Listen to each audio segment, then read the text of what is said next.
what we're going to do is we're going to multiply fractions. So let's say we had 1/2, and we're going to multiply 1/2 by half.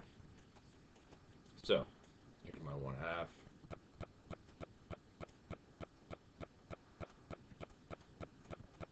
and I'm going to take 1/2 of that 1/2. Essentially, that's what this sign right here, multiply, means. 1/2 of 1/2. So let's take 1/2 of this 1/2. And we see that we have 1 out of 1, 2, 3, 4. So 1/2 times 1/2 equals 1/4. Okay. Let's try another one. Let's try 1/3 times 1/3. Okay, so let's draw thirds. 1, 2, 3. Let's take 1/3 of that. Okay. We're going to multiply it by 1/3. So let's take thirds of this one, and we're going to take 1/3. What do they have in common? Well, I have 1 and 1 over 1, 2, 3, 4, 5, 6, 7, 8, 9. 1/9. So here we have 1/3 times 1/3 equals 1/9. And here we had 1/2 times 1/2 equals 1/4. Does anybody see a way you can multiply fractions? Does anybody see what's happening here? We're doing it in pictures. Is there another way that you can multiply fractions? Do you see a pattern? Let's keep going. Let's do 1/4 times 1/4. Does anybody want to make a prediction? What do you predict that would equal? Let's draw 1/4.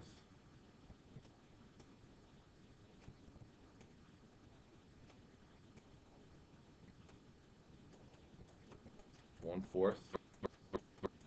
And let's take 1/4 of that. There's 1, 2, 3, and here's 4. So let's take 1/4 of that. This is going to equal 1 over 3, 4, 5, 6, 7, 8, 9, 10, 11, 12, 13, 14, 16.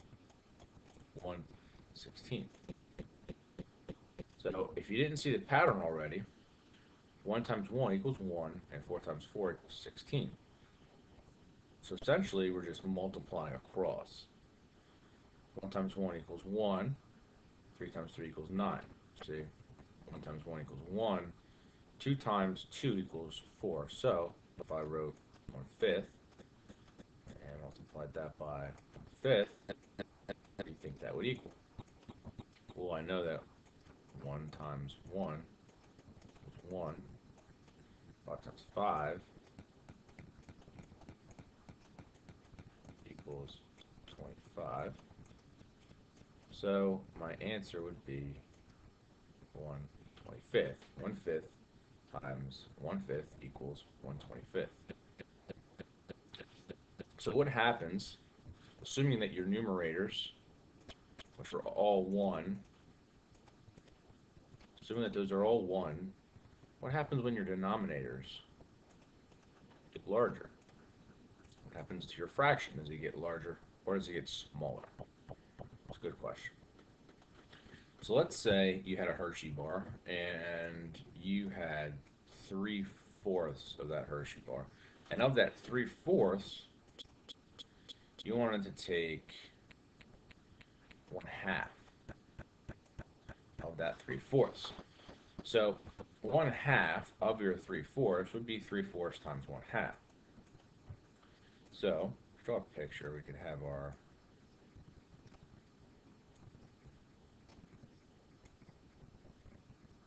3/4. This is 1 part. This is 2 parts. This is 3 parts. So let's let's take 1/2 of that 3/4. So we would just cut this in half.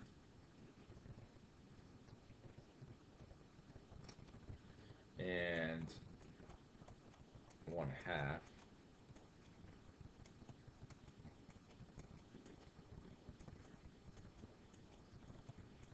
have in common this